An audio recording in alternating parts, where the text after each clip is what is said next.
community shows up for things like this. We are thrilled today to be joined by a lot of special folks. But I want to start off my remarks by just thanking the high school and the Great Falls Public Schools, Heather Hoyer and your whole team. Thank you so much for helping us make this day possible by providing this beautiful space and this wonderful opportunity.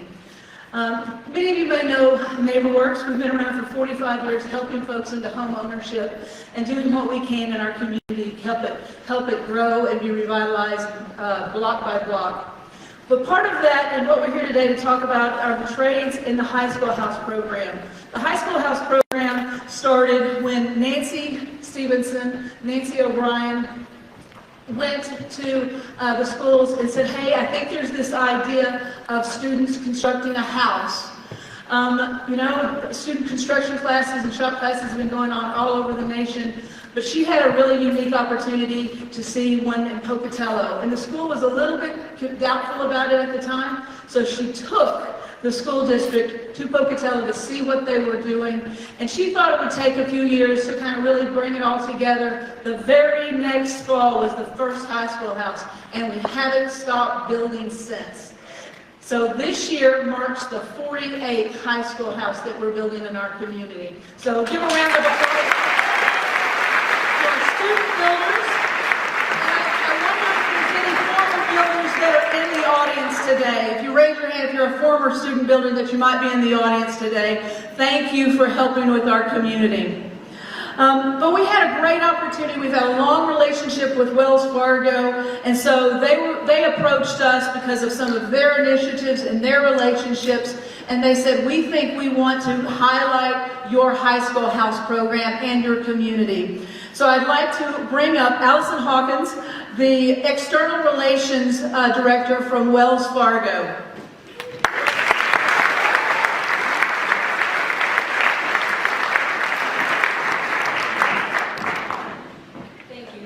I actually know where Pocatello is. I grew up about an hour from there.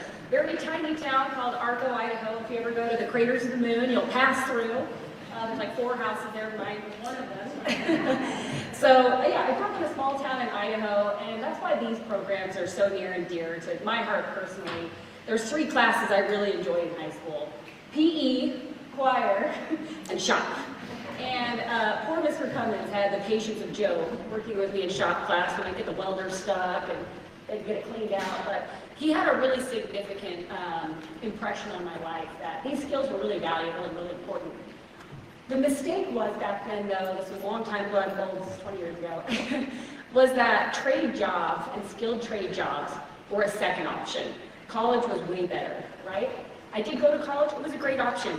But you know what's a great option? Getting a skill and getting a trade. And it's a really, really good option. At a minimum, you learn one of these skills, you'll become a very useful person. At maximum, you can be a very prosperous person through learning these trades and doing things like building homes for people. So, we are really happy to support this program. We're really happy that this program is really flourishing here in Montana. So with that, we want to announce today that we're going to provide $200,000 for the neighborhood works.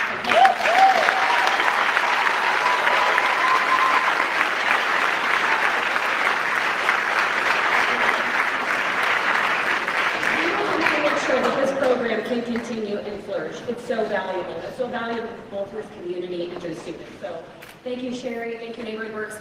And also to the governor and Mike Rowe. One of the things, like I just mentioned, it's the Lord's work preaching that skilled trades are of value. And we have to change the mindset of people. And so thank you to people like the governor and to people like Mike Rowe that are making that possible and presenting these skilled trades careers as great options for students well into the future. So thank you, Sherry. Thank you, High School House. All you students, you're amazing. The house looks amazing. We're really proud of what you do. With that, I'll turn it back to you, Sherry.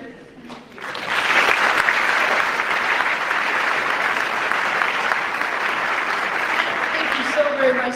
Something like that would not be possible without our relationships that we have in our community and the synergy that we have between NieghboWorks Great Falls, the public schools, the Home Builders Association, and all of the industry and construction companies in our community that year after year shows up for different things for the high school house to make sure it keeps going. And we wanted to take this opportunity today to have a discussion about the trades and to have a discussion with some experts in the field to give us their perspective on the nationwide, on the statewide, and then be able to share what we are simply doing in our community and how we're making it work. So we are blessed to have some special guests today. So I want to first invite up Governor Gianforte. As we all know, he started his first business in high school. Governor Greg Gianforte has spent his career creating jobs.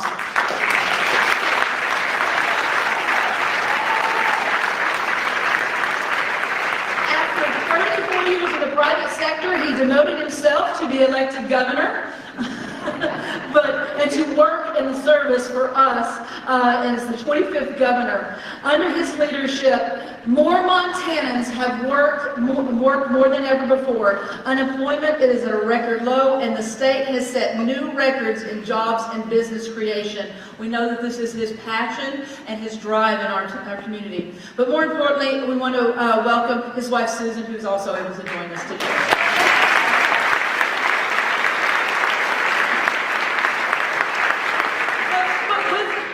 Wells Fargo's partnership, they have brought us a very special guest today to talk about kind of trades on the national level. So, Mike Rowe, would you join us too? Mike Rowe is an annual award-winning television host, a producer, narrator, podcaster, author, and leading advocate for the American Skills Trades. As CEO of Mike Rowe Works Foundation, he has awarded nearly $7 million in work ethic scholarships and spearheaded a national effort to reintroduce shop classes into the high schools. So, thank you.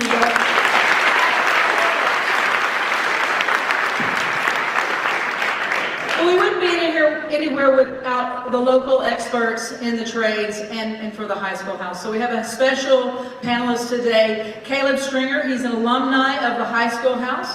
He is 23 and he graduated from CM Russell in 2020, and he was a builder for the 43rd high school house. And now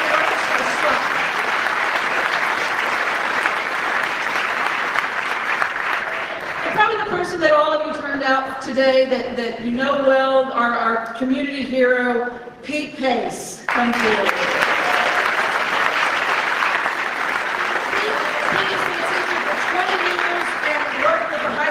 Program for 15. So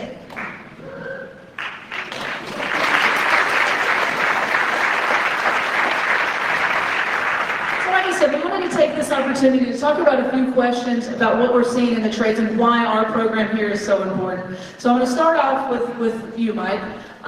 Through your TV show, Dirty Jobs, and Somebody's Got to Do It, you've seen a lot of trades close up, and now with the Mike Rowe Works Foundation, you're running campaigns across the country, pointing out how successful people's lives can be in the trades. Students here in Great Falls who might be thinking about careers, what would you say are the selling points of why the trades need to become more of a frontline position versus the second line position that they've been relegated to with the push toward higher education? Came in there pretty hot, didn't you? Right out of the gate. Big questions, big ideas. I have some thoughts on that. First, thanks for inviting me to this. It's an extraordinary house I just got a tour of, and meeting the people who built it. And you have so much to be proud of. A guy named Joe just gave me a hat that says Build Montana, and I feel terrible for not wearing it because a guy up the road in Frenchtown gave me this hat, which says Montana Knife Company. And some of you might know Josh Smith, but he started making knives in your state during the lockdowns. He was a lineman, and now he has an extraordinary business because he mastered a skill that was in demand. And this guy has a specific knife he did for my foundation, and he contributes a percentage of sales back. And in no time, we've raised over $150,000 for these work ethic scholarships, just because people love knives and they want to buy something that, right? that triggers something. So I'm really torn, so I had to wear it at least for a minute. But Joe, I'll put this on now just to shut you up, because I know I'm going to get all kinds of grief if I don't. Now you can take the picture. It's built Montana. It's good. What's the question again?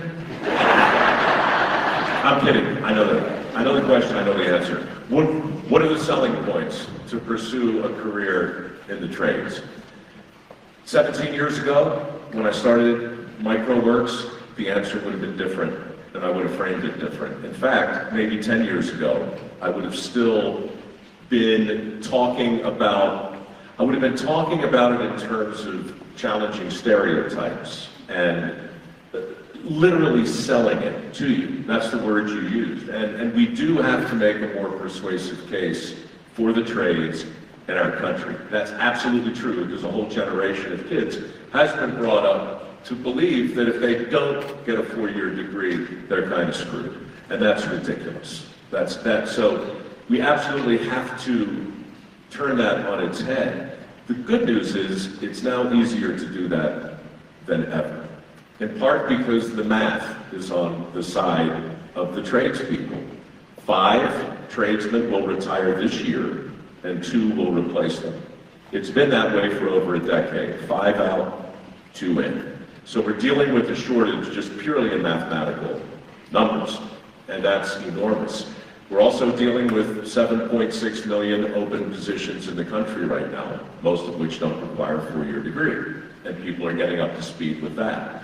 We're also dealing with the fact that we have $1.7 trillion of student loans currently on the books.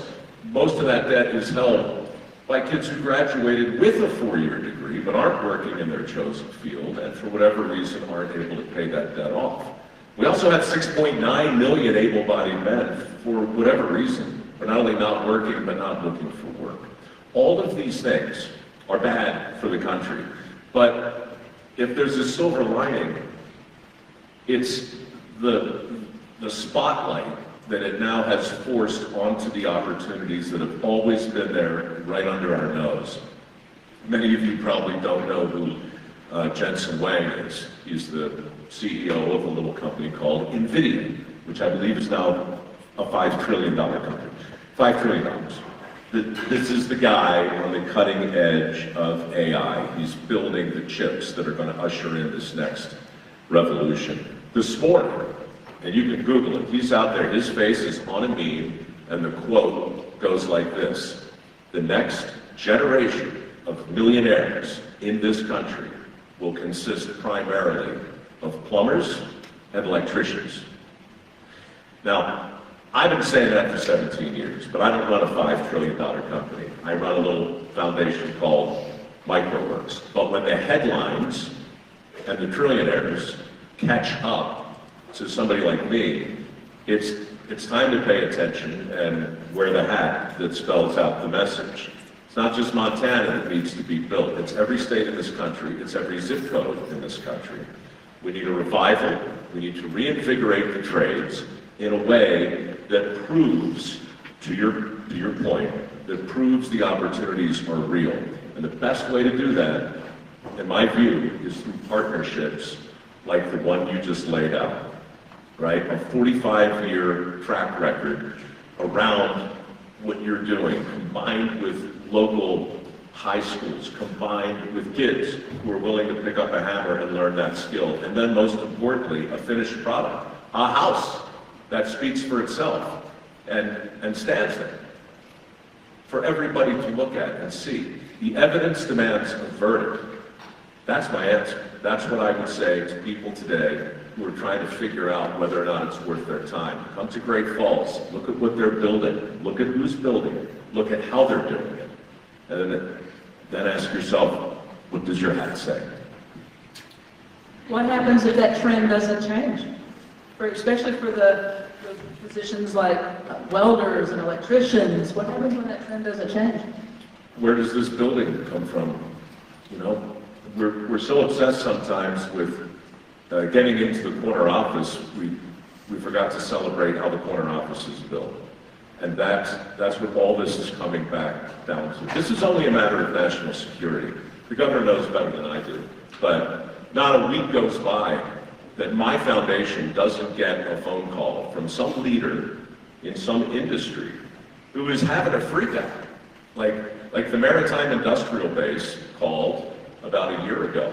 That's 16,000 individual companies who are collectively charged with building 3 nuclear-powered subs every year and delivering them to the Navy, right?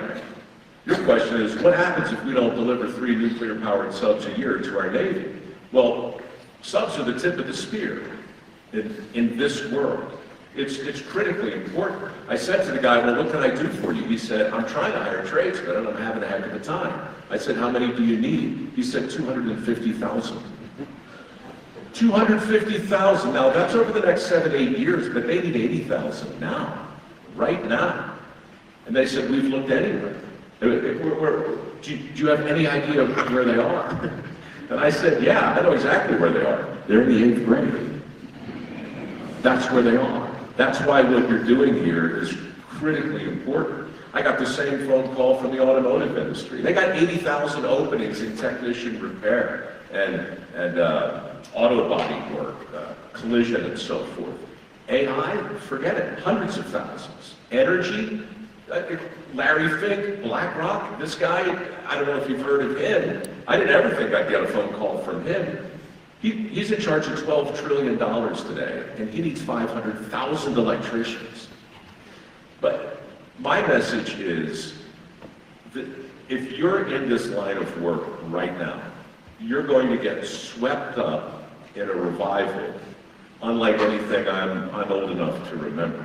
This is the next Manhattan Project, getting our country back to work, reinvigorating the trades. It's truly a matter of national security. And we ignore that at our peril. Wow, what a sobering thought and a great transition to our state focus. And Governor Gianforte, you know, he has had many strong initiatives, a can-do governor with housing, with workforce, with the trades. That's not a question, that's just a fact. The question, though, comes, you signed into law in 2021 the Montana Trades Education Credit to provide financial support for students seeking trades education and tax credit for businesses that employ those receiving skilled trades education. Why was the bill so critical to strengthen Montana's workforce, and how have you seen it make a difference? Well, it's great to be here, and Sherry, thank you so much for what NieghboWorks does, and seeing the 48th house, that's a big deal. Really is. And sitting next to Mike Rowe, the guy who made dirty jobs cool, you know, working at it for 17 years, and you're right, the world's finally caught up with you, Mike. I get to travel the whole state. I speak with business owners, whether they're construction, high tech, all these different industries. The number one issue is workforce. So we wanted to make it easier for employers and employees to create that union. So this MTech, this technical education credit, is something I signed into law during the first legislative session back in 2021. It was one of our top priorities. And what it does is it says to an employer, if you want to build your workforce, the state will be your partner. We'll give you $2,000 a year per employee to pay up to 50% of the tuition to go to trade school. And as a result, we've had hundreds of people take advantage of this and upskill so they can pursue the American dream, which is really what it's about. It's getting a job where you can earn a living, where you can buy a home and raise a family, and that's what we do. Put that to work. That's awesome. Got one more question for the governor. You spoke at the Reagan Economic Forum in May. You talked about the home building challenge in Montana with too much demand and not enough qualified builders. Are some here considering going into the carpentry, plumbing, electrical, wiring? What do programs like the High School House program mean to the state and the need for the housing supply we're currently facing? Well, Mike and I were on the radio this morning, and I said, when I travel the state, I go into shop classes, and I say, hey, stop with the birdhouses. Let's build real homes. And that's what NieghboWorks is doing. And it does a number of things, NieghboWorks. First, creates housing. We don't have enough houses. The affordability crisis is primarily a supply problem. We don't have enough houses. If you want more houses, you need more carpenters, plumbers, and electricians. And NieghboWorks is helping with that. So not only are you providing homes, but you're upskilling the students. And it was such a pleasure. I just did chatting with them. I said, so what'd you like about this project?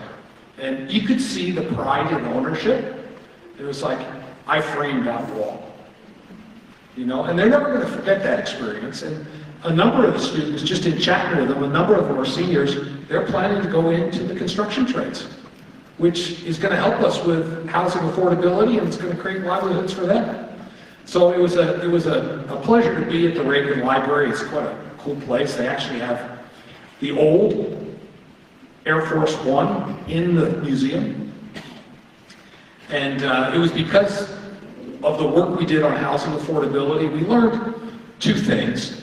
Housing affordability there's two issues. One, we don't have enough supply, I mentioned that. But it's also 40% of the cost of a new home is government regulations. It's restricted zoning, it's difficult getting permits, and I always say I'm with the government and I'm here to stay out of your way. Let's let people buy homes, let's let people use their property. And even the national press has referred to what we've done in Montana with auxiliary dwelling units, duplexes anywhere you can put a single family home, eliminating minimum lot sizes, putting money into water and sewer infrastructure and low interest loans, particularly for workforce housing. All of this stuff has been referred to by national publications as the Montana miracle. We are also referred to as the anti-California. I was kind of proud of that. But we've seen in our largest communities that were really had tight supply, we've seen rents come down double digits as the supply has increased. So we're actually moving the needle. It's not a solved problem yet, but we're certainly making progress. Well, that's a wonderful segue to what's happening locally, because we are trying to move the needle. We have done a lot. We've got some great partners in our community, and most all are just great supporters of the high school house program. We just came from the high school house. We had a small trip. We kicked off a new tradition by having the students, the builders, sign the wall as a new tradition. And as we welcome an alumni of the program, we have a couple of questions for you to talk about the local impact of what we're doing. So what inspired you, Caleb, to go into the trades, and what are you doing now with it? Well, like most kids, I had no idea what I wanted to do after I got out of high school, and took the class my senior year, and going there every day, building a little section of that house, and then at the end of the year looking back and seeing something that we built and taking pride in what that was, kind of like these guys said. It's really what made me fall in love with it and inspired me to choose the trades, and yeah. That's awesome. So the man beside you has had many folks come through those classes and go into the trades now. And so Pete, I want to talk about what you think about what you're doing and shaping the future, and what your trades mean to you and what you're doing. Well, thank you, Governor Gianforte, Mike Rowe. Wow, sitting here with these fine gentlemen. Wow. Thank you, Caleb, for coming back, and thank you, Sherry. The trades are so important, as you just heard here. This defines a work-based learning class, and that's what these kids are in. That's the future of trades education. You get to be 16, 17, 18 years old. You've made it, you're just about to go out into the workforce. In public education, we need to be teaching you about work, how to get a job, what you're going to do. I love these work-based learning classes. We have this throughout our district. We've been supported so strongly by Great Falls. We've never lacked in community support in Great Falls. Recently, within the last 10 years, they voted to build brand new shops in Great Falls. That is amazing. We were in need of a welding shop. We're in need of an automotive shop. This city stepped up to the plate for us, said we need the trades, and they voted in. We've got state-of-the-art shops right here in Great Falls High. And I thank this city for that. I see this transformation in kids. I saw a transformation in Caleb when he was there. These kids we have in the high school house right now, I think more than half of them, last time I talked to them, have part-time jobs, pay for their own cell phone, pay for their auto insurance, pay for their gas. These kids are workers, not just at the high school house, but that's what we need to see. 16, 17, 8-year-old kids learning to work, getting these work-based courses like we have here, and then going out to the job market. So Caleb, what would be your message to these current builders, some of the students that are coming up in some of the other classes? What's your advice to them? What they should be looking forward to? Kind of like I said before, just taking pride. There's a lot of really cool places you could go. I mean, you can go anywhere. There's so many routes you can go down in the trades and anything. I'm a carpenter, but you can go. The sky's the limit. I mean, there's so many places you can go, and that's a good thing to look forward to. And like Mike Rowe said, it's the trades are dying, and we don't have anybody there to fill it, and even I can see that working there day to day. So we need more and more people, and it's a great career to go into. Any career in the trades, you can make money as you learn, and your company invests in you for your education. And that's the biggest thing that I've taken away from the time I graduated, got out of high school, I was a student now. It's such a good point, and I think to add to it, you should know that these people aren't leaving because of anything you said. There's They're clearly ready to another sign up for the class. class. Yes, perhaps that, because that, I mean, we were talking before, you're like, talking in front of people, I don't know how I feel about this, I'm a little uncomfortable. The poor guy gets up here and says something that smart and that memorable, and 100 people get up and walk out of the room. It could be potentially devastating. Don't let it get you down. So with that, I'm going to ask the current builders to come up on the stage. The current builders, come on, guys. And I think we have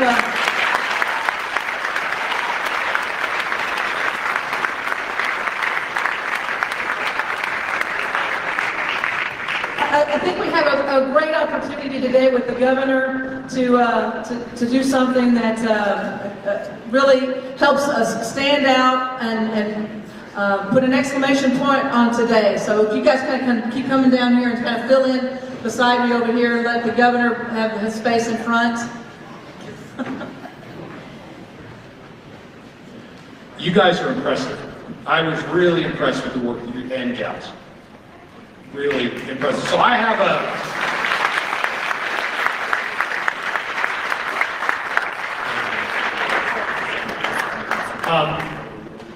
so I wanted to make this a little special.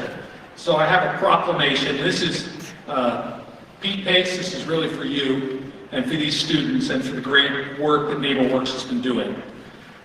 Whereas the high school house program, a collaboration between NieghboWorks and Great Falls Public Schools, has empowered students since 1997 to develop hands-on construction skills by building homes for community members in need. And whereas this innovative program has produced 47 homes to date, 48 coming, offering students real-world experience in the trades while addressing housing insecurity and revitalizing neighborhoods in Great Falls. And whereas the high school house program exemplifies the values of workforce development, community engagement, and economic sustainability, aligning with Montana's 406 Jobs Initiative. And whereas on November 13th, 2025, students, educators, community leaders, and guests, including actor and television star Mike Rowe, And representatives, yeah, well, good job. And representatives from Wells Fargo will gather in Great Falls to celebrate program achievements and participate in the ceremonial signing of the wall at the current build site. And whereas Wells Fargo has announced a donation of $200,000 to further the mission of the high school house program through procuring supplies and clothing for the students and securing additional plots of land for future classes.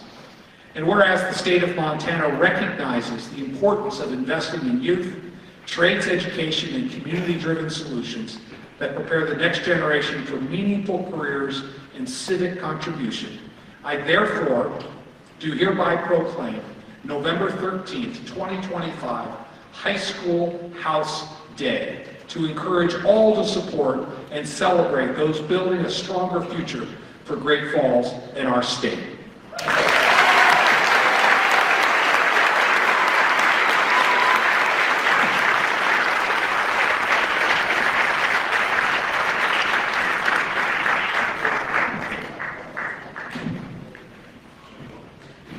Another round of applause. Thank you.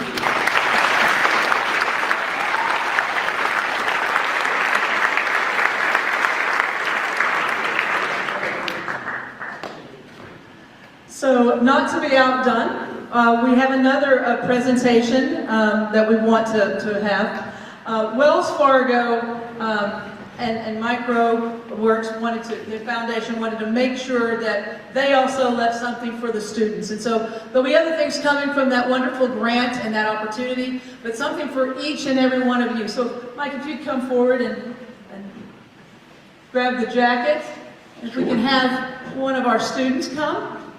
Come on. Come on over here. Somebody's got to model this thing. So yeah, so each student, come on over, will be getting their own high school house jacket, as well as a lovely hoodie with both the Wells Fargo and the Mike Rowe Works Foundation logo. So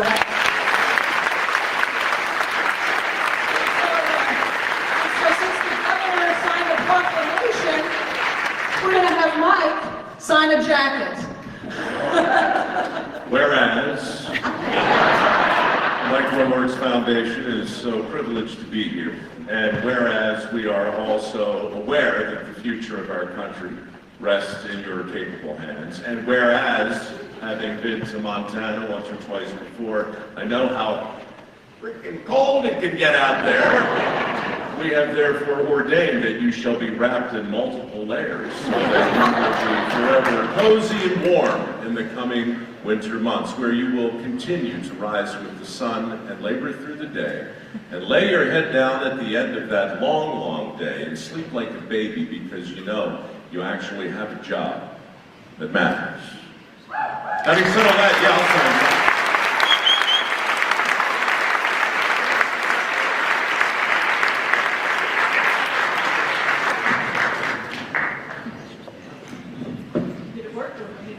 That's invisible ink, but if you look very carefully later, it will say Mike Rowe was We'll here. work on the pinking areas for you. Got it. Nice ceremonial signature. So we have jackets for each of you with your own name on it, and so we thank you so very much as the high school students for what you're doing. We thank the parents that are out there today for having your children, making sure that you invested in value of building and allowing them to be in the class. Thank you to all the support that we've gotten today through the Great Falls Public Schools and the students that have come out. We appreciate all of our audience members, our community leaders, our business leaders, but most of all, we have to say so much thanks to Wells Fargo. You haven't forgotten about us in Great Falls, and that is so important, because to you guys, it's maybe just another grant. For us, it's the next two high school houses, 49 and 50. We know how we're going to get